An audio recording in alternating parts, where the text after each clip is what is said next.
So in order to get set up for this 1/8 of a mile of barbed wire fence, what we've gone ahead and done is taken some nylon string, and you can find this at your home and garden store, your farm and ranch store, and we've taken this and ran it all the way down 1/8 of a mile down there.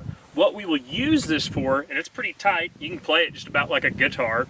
What we're going to do with this is, as we're going along, we're going to place these T-posts to where the back of them is just touching this post. So rather than have a nice fence that weaves, we're going to have a fence, and don't get me wrong, towards the middle we might be an inch off, but we're going to have a fence that follows just about straight from this end post here all the way down to 1/8 of a mile farther down the road.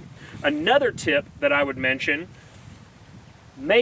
so this is a 10 foot spaces between our T-posts. What I've done is I've got a 10-foot piece of nylon here that, as I go along,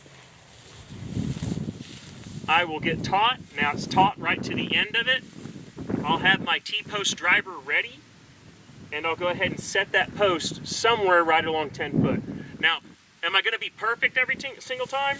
No, probably not. But I'm going to be within inches on every single post, and it's a whole lot quicker than having to go by maybe and mark it or use a tape measurer. I'd rather have something that might be off by an inch between each post and be done hour, 2 hours beforehand than have to measure every single post. And that's my tip for today. Thank you.